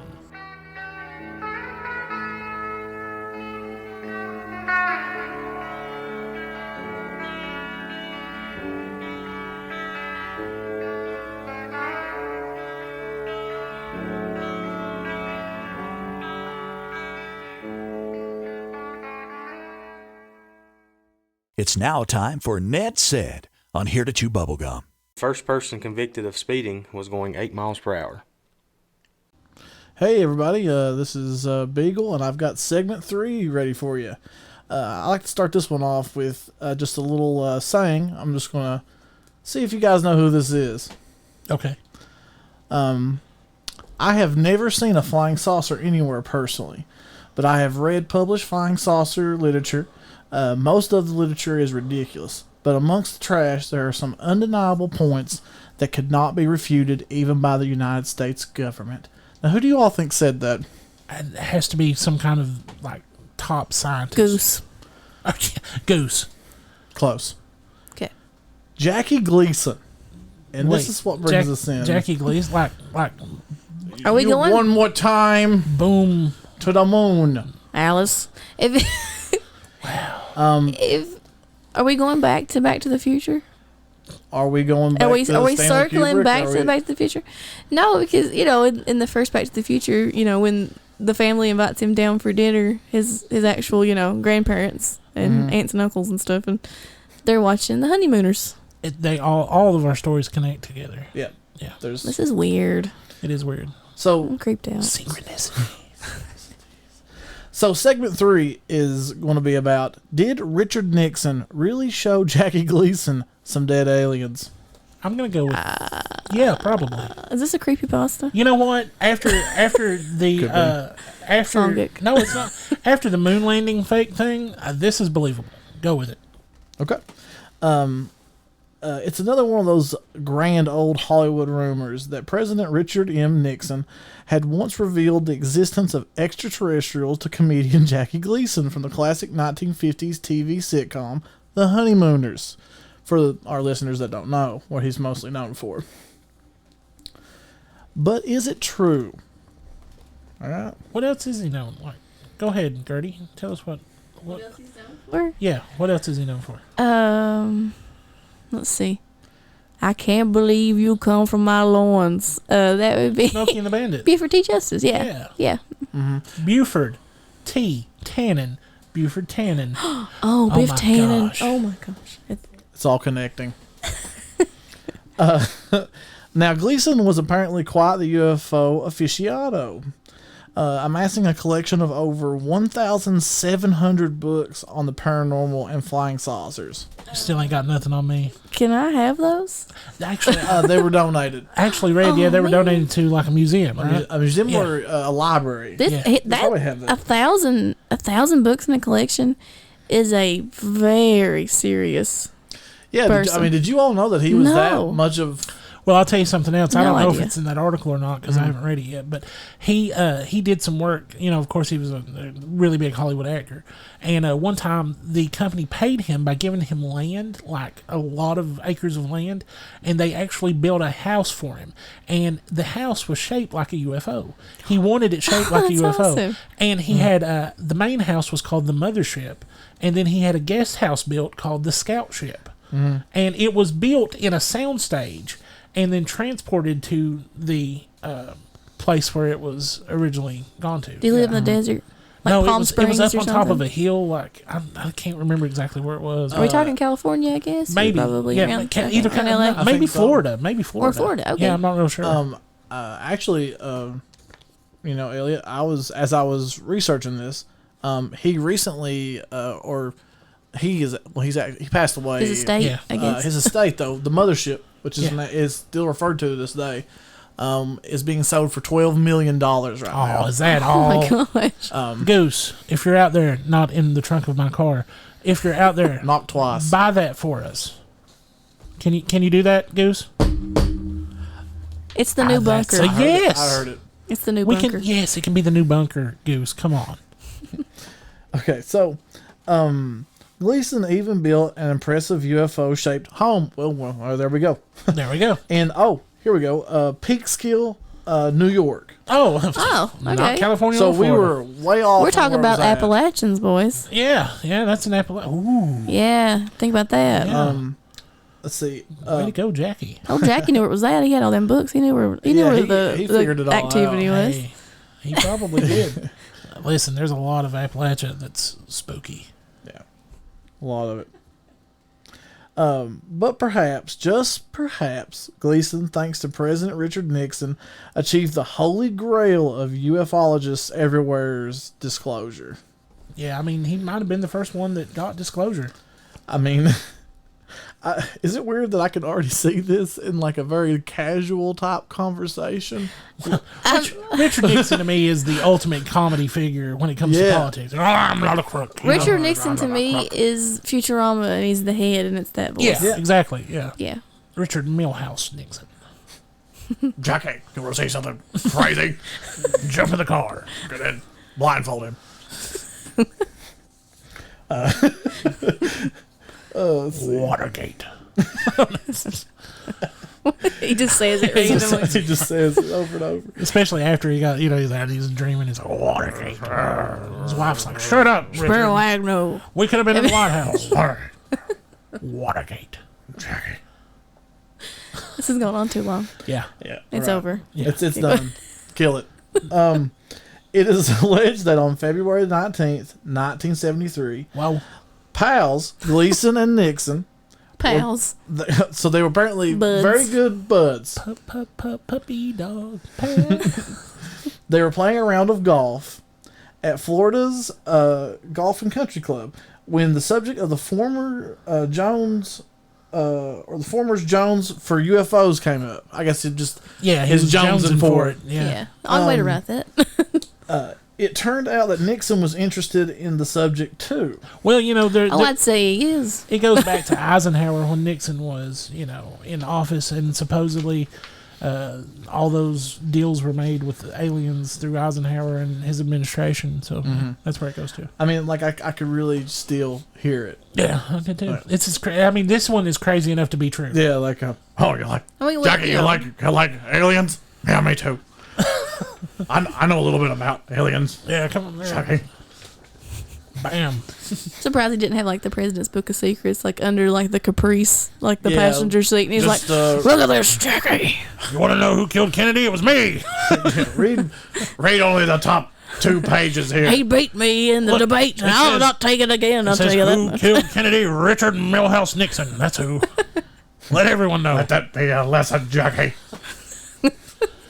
Again, if you're out there listening, you're a Kennedy, we're sorry. We're so sorry. If you're a Kennedy, I'm sorry. Anyways, yes. Okay.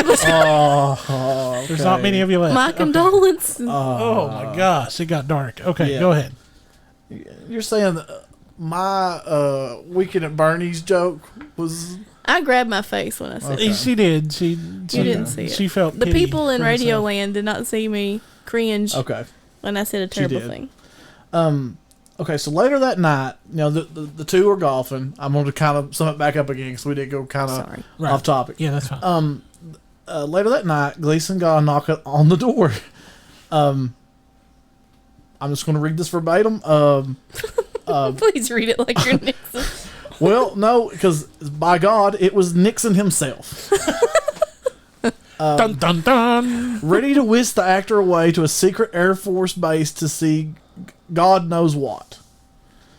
Larry Warren, a former Air Force security policeman with his own UFO tales to spin, supposedly befriended Gleason in 1986, right before the actor passed away. Here is his alleged account of Jackie Gleason's alleged account. So it's an account of an account. It's a secondhand account. It's an account inception. 1, 2, 3. Regarding the encounter at the base. That was a count. Okay. Thank you. Jackie Gleason. We drove to the very far end of the base in a segregated area, finally stopping near a well-guarded building. The security police saw us coming and just sort of moved back as we passed them and entered the structure. There were a number of labs we passed through first before we entered a section where Nixon pointed out what he said was the wreckage from a flying saucer. Enclosed in several large cases, it's kind of broken there. Next, we went into an inner chamber, and there were 6 or 8 of what looked like glass-topped Coke freezers. Inside them were the mangled remains of what I took to be children. Oh my God. Then, upon closer examination, I saw that some of the other figures looked quite old. Most of them were terribly mangled as if they had been in an accident. Roswell. Gleason then allegedly told Warren that the aliens had 3 or 4 fingers, but they were not human. The shock of actually being shown proof of extraterrestrial life also apparently left the Great One traumatized. Well, yeah, I mean... And he reportedly could not eat or sleep for days. Oh my God. If I saw an alien, I could still eat. Yeah, I'm eating immediately when I get back in the car. Yeah, exactly. I mean, that I just saw the limo or whatever they came up in. Gertie, we'll take them anywhere. Gertie, Beagle, we just saw an alien. All right, on the McDonald's. Taco. Oh, well, Taco Bell. We're not on the same page. No, we're not. If we seen a cryptid,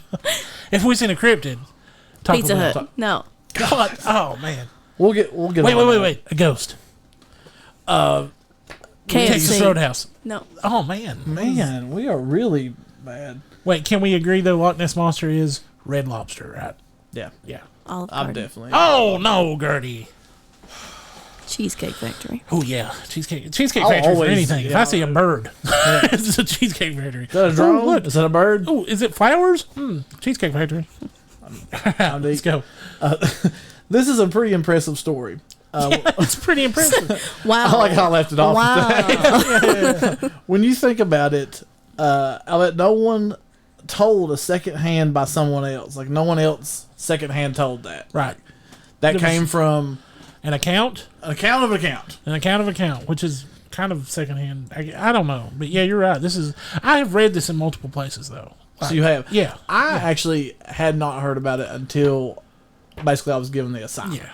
But here's the fun part about it, though. Like, then the majority of the times when I read it, it's like Nixon pulls up in a blacked out car. He has no. He's got girls. No girls. He has Smoke no rolling security out the with him. window as he rolls it down. No Secret Services there. And he's like, Stop. hop in, Gleason. We're gonna go see something. Jackie, really you want cool. to smoke this J with me? No, We're going down there. No, I don't think that is. No, that's not nice. That's mean. Richard Nixon did not. He was. Drugs are bad. Okay. Watergate. Okay. He made Elvis arrest people. His favorite snack was cottage cheese and ketchup. He is a nasty man. Yeah, he did deputize Elvis. Nasty. Yes, I would like to get into that one day eventually, but maybe Goose or Cronkite will cover Elvis. Elvis was able to get into the Oval Office Yes. with a gun. With a gun. Figure that out. Because he's the king. Because he's Elvis. All right, let's finish up. Okay, so there's people out there going, "Are we still listening to this?" Yeah. Actually, there's nobody listening to this. We're talking one episode. It's got the lowest views. The lowest listens of all our episodes ever. But this story might be even more obscure. What? Than secondhand. What? I had problems sourcing the original Warren interview from which the alleged Gleason quotes are cited on many different websites. Right. Finally, the article on Skeptoid. That sounds credible. Pointed me to where the Warren story first originated. An excerpt from the book UFOs Among the Stars by Timothy Green Beckley about celebrity UFO sightings. Oh, that's cool. We need that book. Yeah. Definitely that book. Is the story from Beckley's book enough to prove that Gleason really did see dead aliens in Coke bottles? You would be shocked to find out that the writer from Skeptoid was a little unconvinced. It's called Skeptoid, I believe. Yeah. He did confirm that Nixon was at the golf course that day. Well, yeah. I mean, Nixon was an avid golfer. I don't know. A little investigation into Nixon's daily diary, freely available on the Nixon Library website. Their diary. I was in the White House today. Yeah, it's Spiro Agnew was there. He's just the cutest.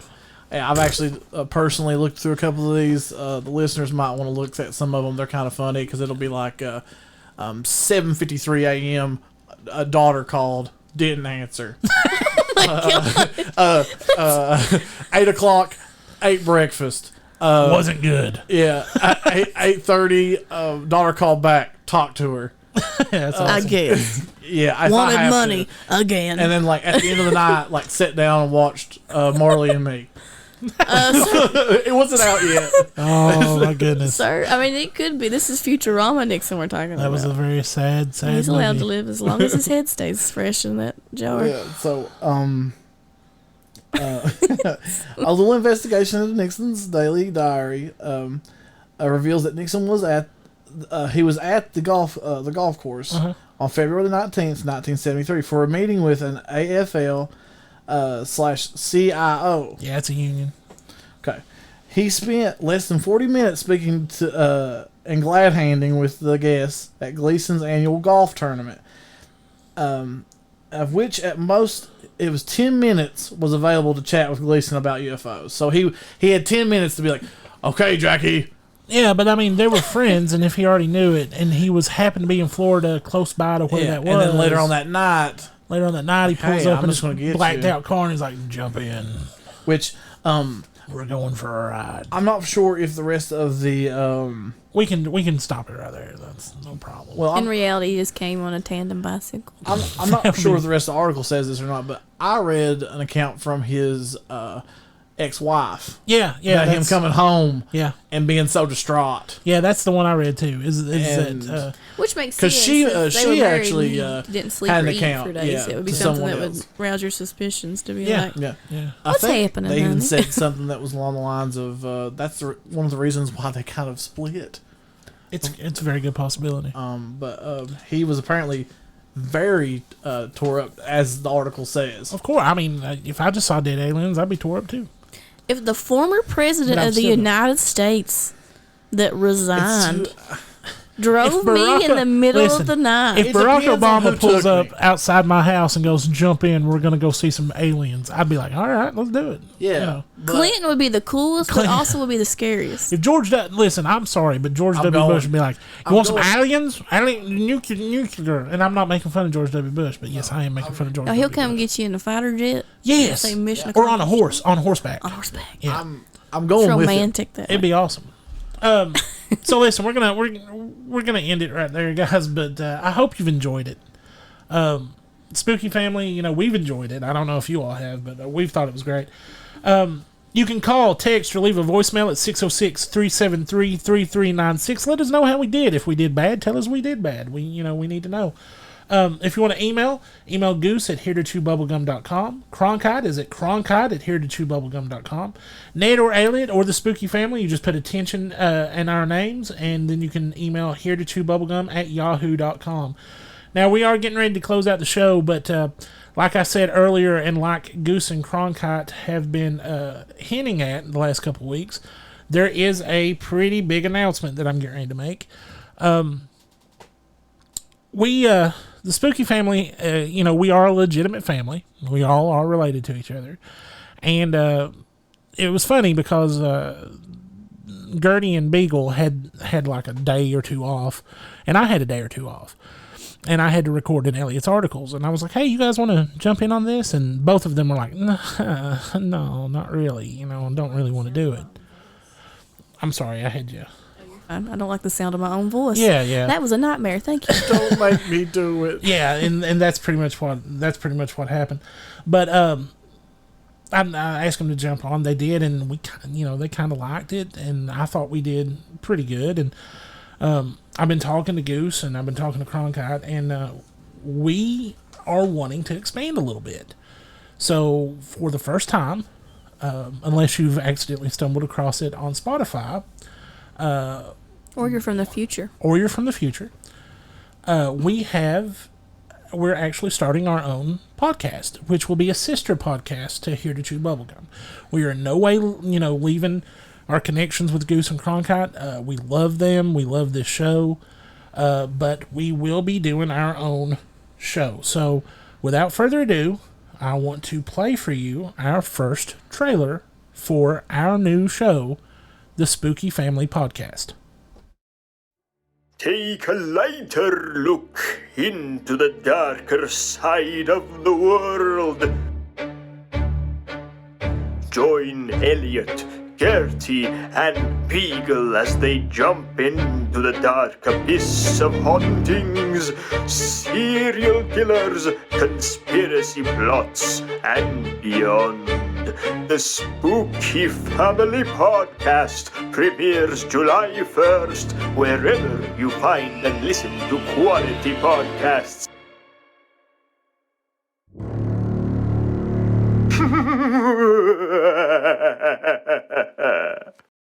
So, yep, that's the big announcement. And if you are a fan of Elliot's articles, the Spooky Family, we've not really worked out yet if Elliot's articles will be staying with Here to Chew Bubblegum or if we're going to move it wholesale over to the Spooky Family Podcast.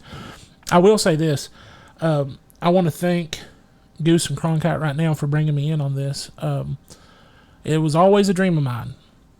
I know that sounds weird, but it was always a dream of mine to work in radio somehow.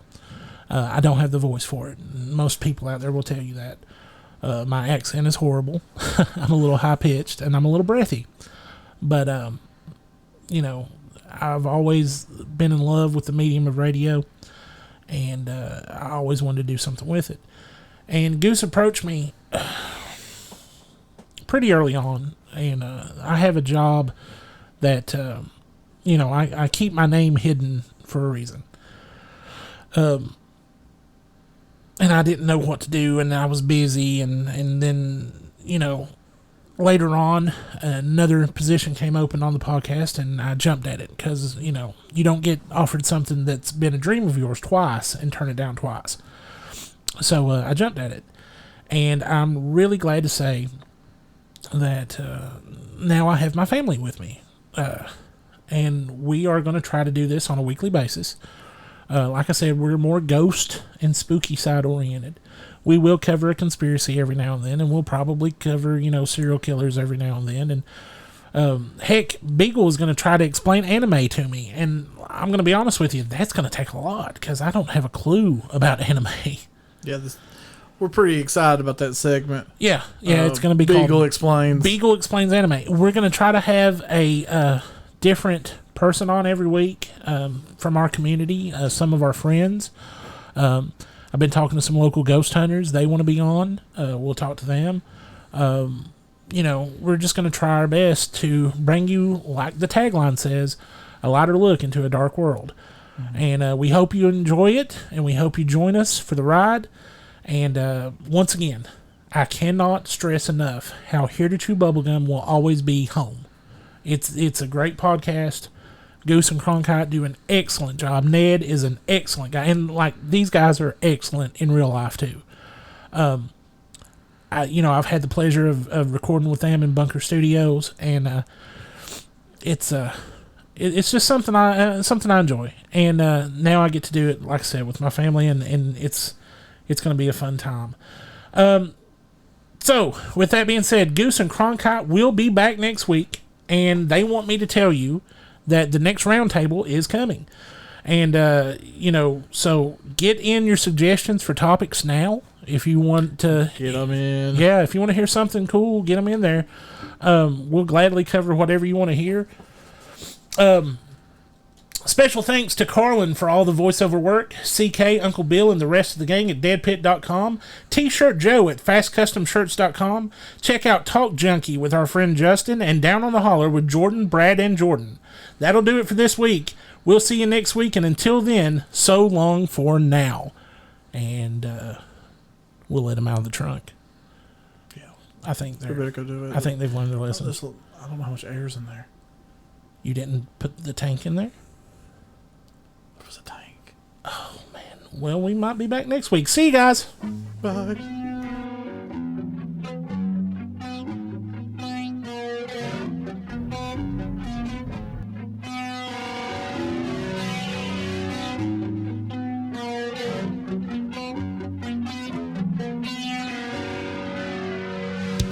Thanks for listening to Here to Chew Bubblegum. Tune in next time as we dive deeper into things the government doesn't want us to know.